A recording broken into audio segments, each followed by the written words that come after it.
Okay, hello everybody. I am back. This is Sharonda, and this is my YouTube channel as well as my Spiritual Sense podcast. Today is Sunday, July the 24th, and as I mentioned, I was going to be speaking on topics in regards to the paranormal, occult, supernatural. Um, so I speak on things such as hauntings, curses, out of body experiences, soul travel, third eye opening. I give my account on UFOs and what I feel UFOs are. I also discuss Wiccan, witchcraft, Santeria, reincarnation, uh, angels, demons, spirit guides. Um, so I like to start off by saying, as I say in pretty much every podcast as well as YouTube presentation, this YouTube channel, as well as this podcast, is for entertainment purposes. If it just so happens to coincide with your life, that may be by chance or even by happenstance. So when you begin to take note of causal effect, synchronicity, serendipity, you will notice how some things in life just so happen to happen. And if you take note of it, if you ask God for inclination, He's going to make things apparent to you, oddly enough. So, as I mentioned, I was going to speak on remote viewing. And give me just a moment because I just put my contact lenses in, so bear with me with that. Okay. So, what is remote viewing? Well, I spoke on this topic some time ago. So basically, according to the information that I have here, it says it is the practice of seeking impressions about a distant or unseen target, purportedly sensing with the mind. Remote viewing experiments have historically been criticized for lack of proper controls and repeatability. There is no scientific evidence that remote viewing exists, and the topic of remote viewing is generally, let's see, it looks like it got that part cut off. Give me one moment. Let me go to this other one.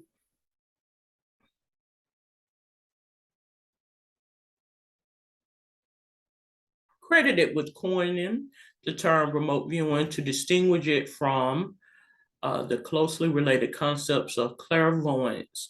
So they're saying there's no scientific, in other words, there's nothing to substantiate what it is in terms of science. But as we know, you have logic and reasoning versus what? Spiritual and supernatural. So that's why you would consider it to be supernatural. In other words, spiritual by way of God.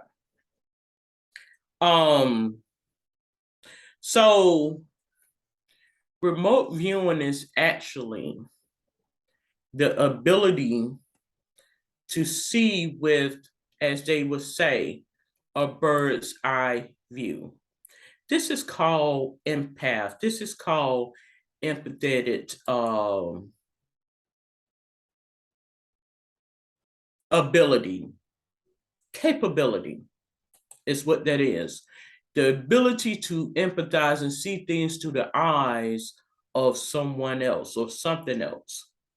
Oftentimes people don't like to hear or want people to speak on such things because who would want to know that someone knows my deepest, darkest moments in time and things of the sort? Who would want people to know that? That's a very unpleasant and very uncomfortable thing to know. But as I mentioned, we are all spiritual bases. We are all spiritual based. That means we are all operating under the influence of a spirit, whether it be favorable or unfavorable. Okay. So once you have received that inclination, God reveals things to us in stages. He reveals things to us in certain period of time in life. Many of times you won't get that understanding, you won't get that aha moment or that understanding until you have what? progressed on and have experienced a lot of life's experiences. So I give you an example as to what I'm talking about. The more people that you have been in a company with over the course of your lifespan will give you inclinations about somebody or something that presents to you. It's just that simple. I mean, I there's nothing I can, argue with the next person about. It's just something that you will have to go through. Wisdom, understanding, capability. Now, is this something that happens with everybody? Well, I do feel as though there's certain people that have been shielded or sealed from certain things, and it could very well be by personal choice. If I continue to look for, you know, I had a saying a few months ago. If you continue to look for figures in the clouds, that's what you're going to find. You're going to always find something. So you have some people in life, if I look for it, then it's always going to present itself, and I will never be happy. I would never have anything. If I continue to look for danger, then danger will present. Or, and that is true, because as I mentioned, in regards to, paranormal, or excuse me, in regards to mental illness, I feel as though it is more or less a choice. Those are taunting spirits. So if you're someone who entertain the notion of mental illness, well, then you're going to continue to see those type of things that present to you, or someone that lives in impoverished conditions, or certain disparities that will continue to present to you. Now, this is not to say that you don't help people or that are in situations such as that, but it's a revolving sort of, I mentioned the term vortex. It's a revolving vortex. It's not never ending. It's the point. It's never ended. And this right here ties into what I mentioned about spirit related job fields. Like God will have us geared to certain jobs in relation to an inclination that He has put into our being from time ago. And you will begin to get an understanding as such. So basically, I'm on a website right now where it mentions about remote viewing. It says the process that you can question whether the information is actually remote to the viewer, or whether the process is entirely visual. Some people are more sensitive to auditory, kinesthetic, or other types of sensory information, and few viewers actually see the target very clearly. Nonetheless, the name stuck and was significant to convince the intelligence agencies to fund the project. So, there's a such thing as lucid dreams. I have had a few of those.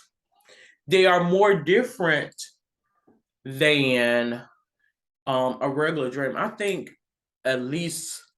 all of us have experienced or will experience at least one lucid dream where it seems as though you're looking at, the latest technology we have now is what, Ultra 4K.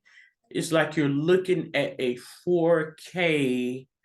Your dream is more concise, futuristic, vibrant colors and such. And it's called a lucid dream. So basically it says, well, how does remote viewing work? Well,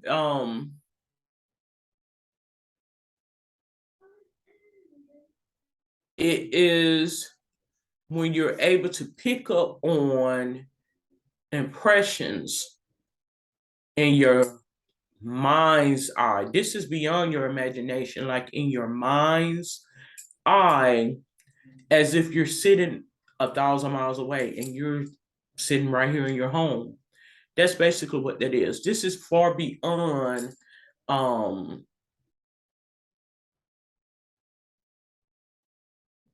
again, your imagination. It says picking up signals through vibrational resonance. So it's totally different. It's just something that you will have to experience in order to understand. I have experienced remote viewing on a few occasions. I'm not going to sit here and say I have had it to happen on a many occasions, but it's been a few. So I'm not one to sit here and try to exaggerate or sensationalize anything. Um, Now, in regards to an open vision, so I was watching a psychic program where and this is to get back to the time travel episode that I did yesterday, where one of the stories where they went somewhere and when they went back, it was totally gone. Like the place, everything was totally gone. And do I believe something like that exists? I do. I honestly actually believe that um certain things are kept apart from, so it's basically what that is if you're someone that's so conditioned to seeing things or having things a certain way, there's a small little kept secret apart from it all, is what that is. And I give you an example as to what I'm talking about. So there's been times where I have been driving and I've gotten lost, and I may be driving in a city, and somehow a street or an alley or whatever that I've never paid much attention to, somehow I am spiritually prompted to go down there. And when I drive into such a place, it seems as though I have driven into a time warp, because it's a different, in the scenery is totally different. So I do understand that. That is essentially what I feel as though that was. It could have been the case where it was a similar area that looked at the same, like it's to, I guess basically it's to give inclination as to how the mind thinks. And if you're someone that is who see things and associate same, or are you able to understand and reason in terms of contrast? Like if you are prejudiced, if you have a preconceived notion and about things and how things are, and then when you're taken into another avenue or put in another place, are you able to be thrilled by it? So basically, it's the thoughts of somebody. You are carrying out the thoughts of somebody, like somebody is actually questioning your being, is what is happening. That's essentially what that is. And when people begin to wonder and pray and want discernment, this is what is being done. And so this is where you will be geared to those certain things. It's basically what that is. So um in regards to a open vision, I have had as a child an experience where I walked somewhere and it seemed like the whole scenery changed. It seemed as though like the whole scenery changed around me. That is a open vision.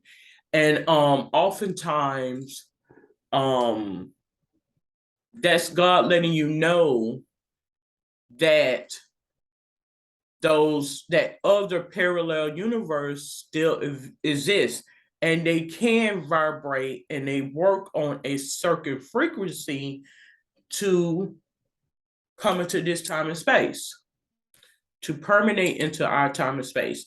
Working in healthcare and working doing home health, I had an instance that occurred roughly 11, 12 years ago. And I kid you not, I went out And it was like this. I went to visit the home, and it was like out in the boondocks, like apart from regular, it was like in a rural area, so to speak. And so I went to visit the home, and when I went in there, words just can't describe it.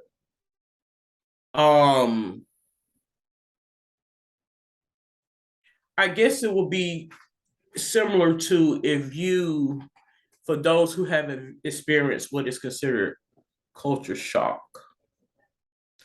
I went into the home, and I seen two older people in the home, but spiritually, I did not feel as though that it was them. Words just can't explain it. That's the only way I can explain it. In essence, it seemed as though it was more like they seemed more younger than what they were. And the way they walked and the way they carried about and the way they did, to me, seems as though it was spirits. Like these was walking shells, but it was a spirit. Like it was a spirit there. I just can't explain it. You just have to go through it to understand it. So I can understand in terms of like if you are in a time warp, or you walked into, you feel like you walked into another, dimension or realm. I had someone to tell me back when I was in middle school that she was approached by somebody dressed in the 1800s. She said it was a lady that walked up to her, and she was very pale, and her hair was kind of scraggly and gray, and she looked like she walked out of another century, like not of this century, but a century before. She seemed very worried and afraid, and asked her where something was that which wasn't there. And she said it made me very afraid. So I do believe you do have those spirits that still presents in this time and space. Um, I feel as though some of those spirits are trapped in our time and space. Now, they say that on average we live to what, 80 years old?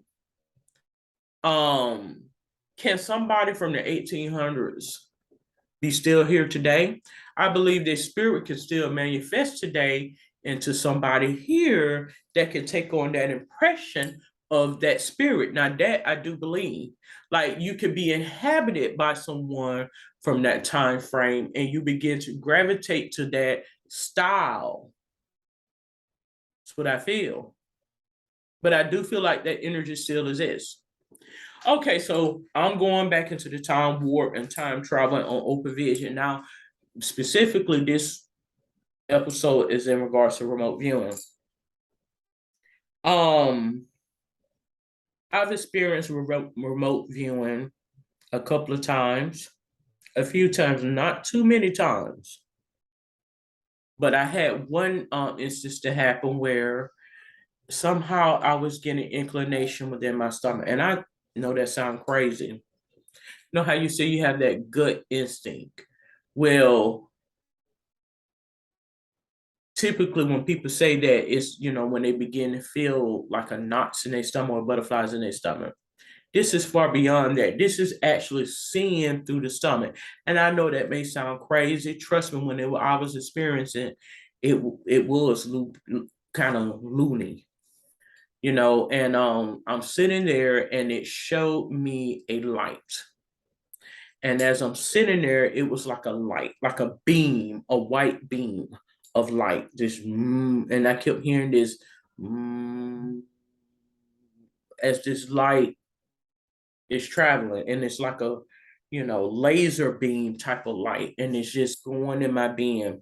And I began to see behind the scenes, it was In black and white, it showed me a group of homes, is what it showed me. A group of homes. And it's those, how you refer to it, as those shotgun style of homes. And it was the ones that's real narrow, and there's not too many spaces between the two, and it was a group of them, and it just kept showing me in my mind's eye, and I'm sitting here like, why are you showing me this? Because I care nothing about seeing this. So what is the purpose in showing me that? And then it mentioned to me where it was, the location. It showed me the location, or it spoke to me the location as to where it was. And I'm saying to myself, what is this all about? Why are you showing me this? What is the purpose in this? I mean, I don't care anything about this stuff. So what is this? So that was one instance. And it showed me some other stuff, but I'm not even going to go into all of that. But so saying that to say, God will put inclinations in your spirit about whatever the case may be. It's kind of like a scanner, like how when you go to the grocery store or somewhere and you scan, you have people in life, they work the same way.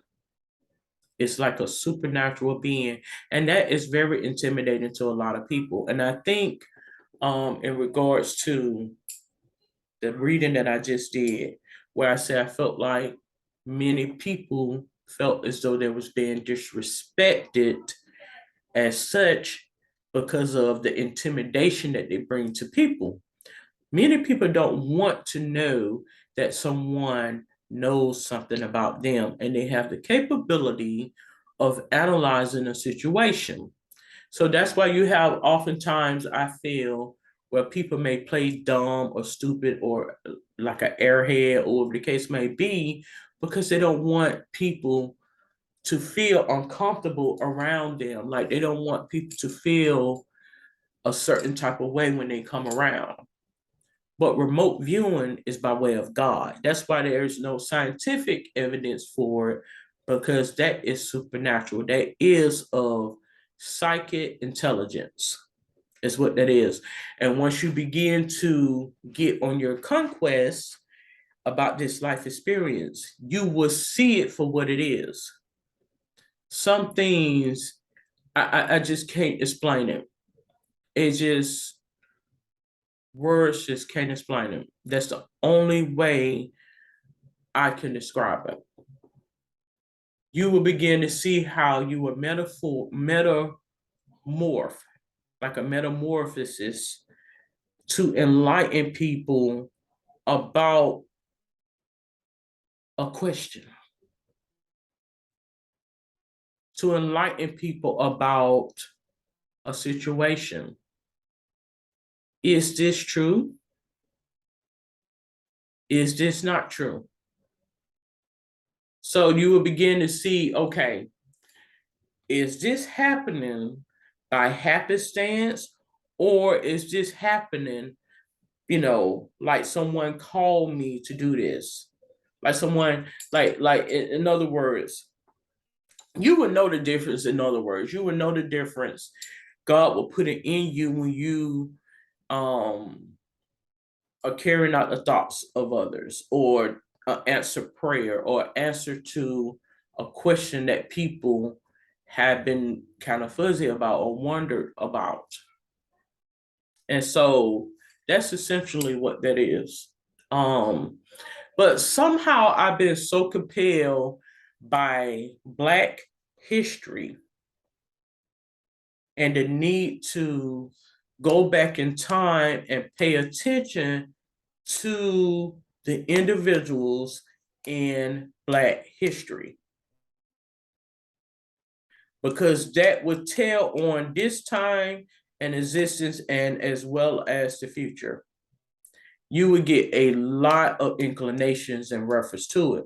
So if you begin to study the history of Black Americans, African Americans, African history. God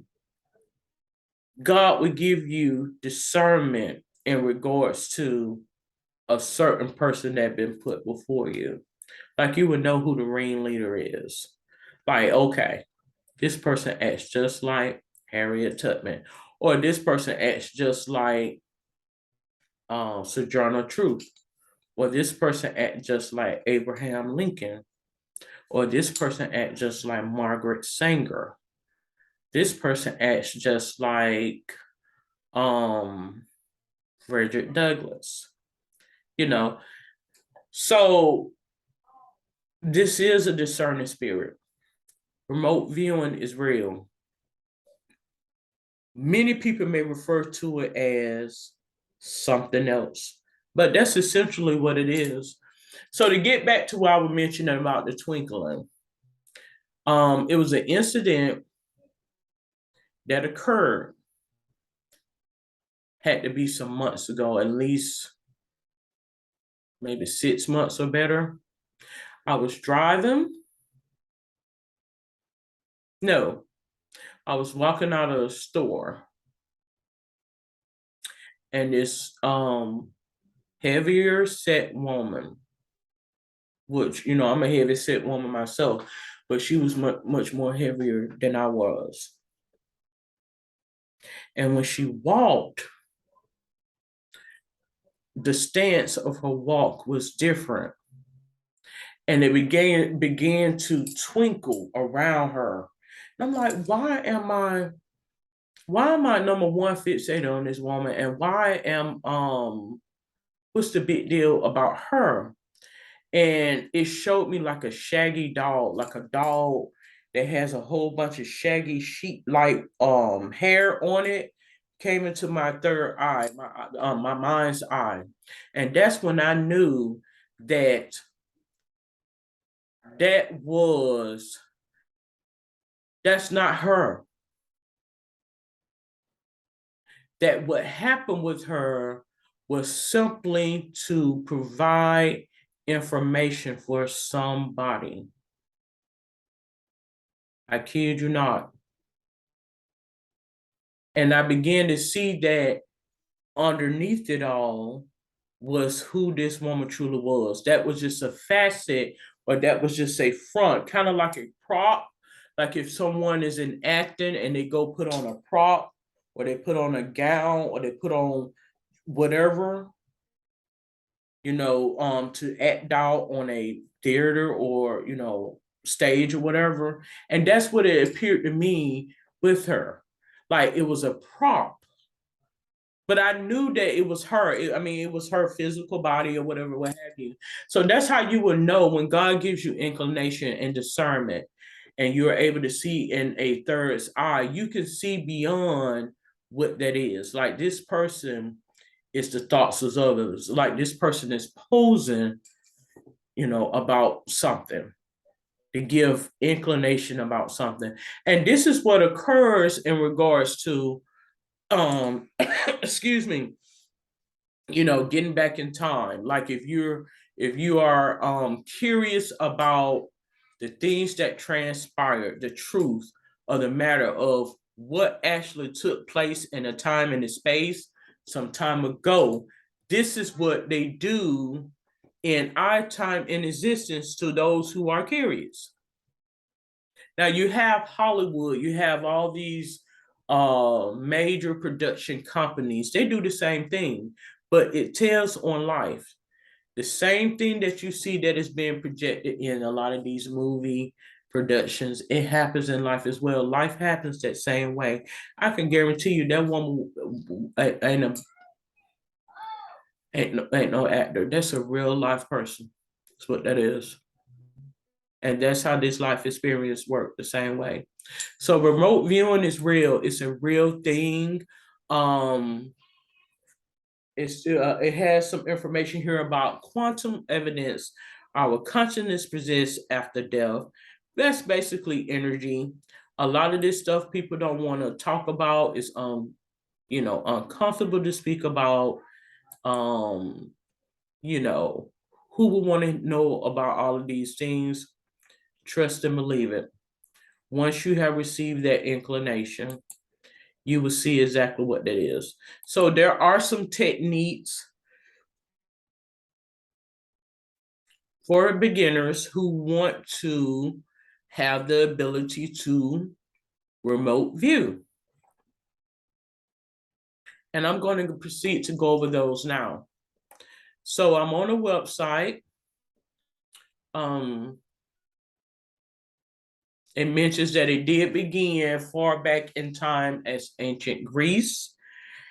And in modern practice, there has been some experiments that took place in the 1930s with clairvoyance, out-of-body experiences, and telepathy. Astral travel, that's pretty much like having an open vision, or and I've had that as well. I had an open vision, I've had out-of-body experience, I've had those things. This is God giving you inclination when something that you are in a company with is not right. Like, this is him giving you discernment. Something isn't right about this situation. And oftentimes he will allow these things to happen to you, particularly when your thoughts are unadulterated, like when you're not able to see beyond what is being presented. This is his way of giving you discernment about what could happen or what's possibly occurring. So it says, number one, practice with some simple experiments. Planning some basic experiments to start with a good place to begin. Ask an assistant to put an image or note into an envelope, ensuring that you, as the viewer, have no clue about what the range or note could be. Another simple experiment could consist of sending the person acting as your assistant out of your immediate vicinity and into another room, or leaving the room or building completely. Once they are in their new location, have them perform a specific act or a daily activity and see if you are able to sense what they're doing. If you're doing this without an assistant, you can practice on your own by focusing yourself on what the weather is in a specified location, and then checking it soon afterward to check for accuracy. Number two, select your target. Have a close friend or family member act as your remote viewing assistant by selecting 5 to 10 photos. They should cut these images out of the magazines or wherever they came from, and then paste the images onto a blank sheet of white paper with only one picture per paper. Make sure that these are not cartoons. These should be images from the real world.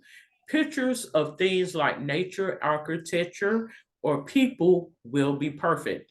Ask your remote viewing assistant not to select a target that could be offensive or distracting to you. Okay, now that there will give, I think that would taint the whole thesis or the whole project, because you're giving your own opinion, and that way you are narrowing down the probability. So that, I wouldn't suggest that you do that. Perceive the target. When beginning to practice your remote viewing, you should note that it is not uncommon to view cloudy information that you receive that holds some type of attachment to your own personal memories or interactions. So in other words, preconceived notions. Sorting through what is real and what isn't a part of the viewing shouldn't be too troublesome if you know your own psychology well enough. You can prepare yourself for this by going into your remote viewing session with a clear and clean state of mind and body as possible. Meditating can help you here, as well as closing your eyes in order to better focus on the viewing target in the mind through a portal, such as a window or even a magnifying glass. So after you establish the portal connection that you like to use, you should begin to draw or write out whatever initial impressions you receive. These initial impressions can be quite odd, and that completely fine.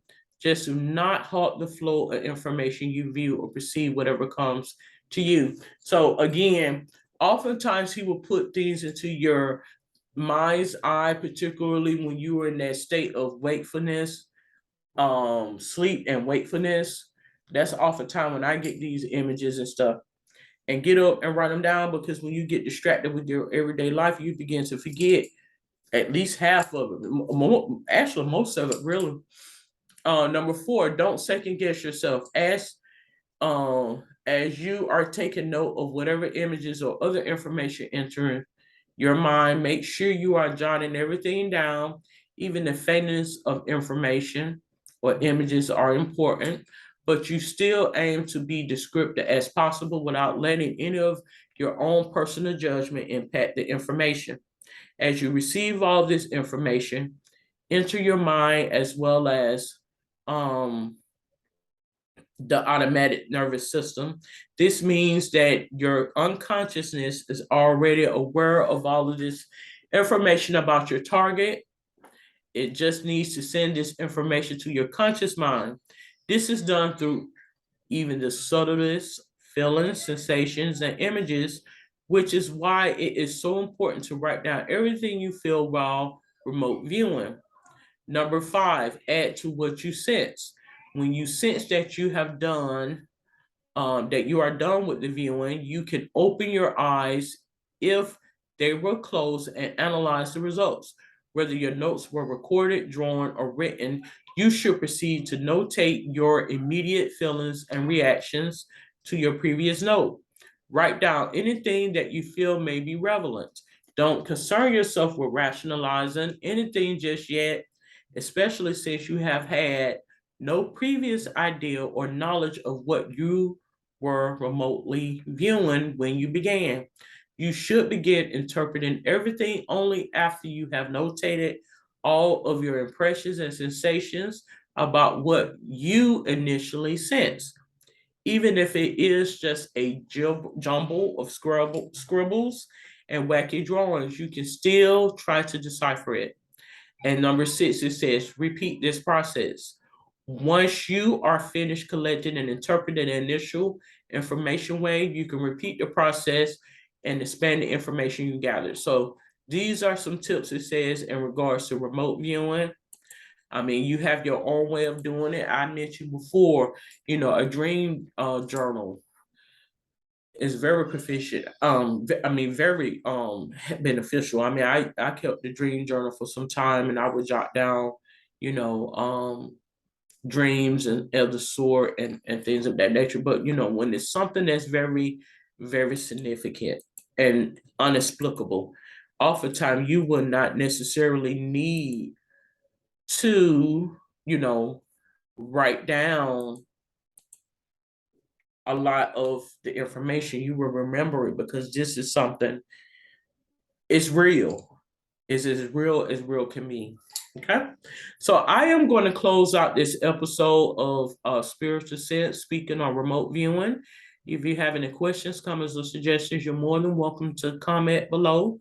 Until then, have a safe and wonderful day.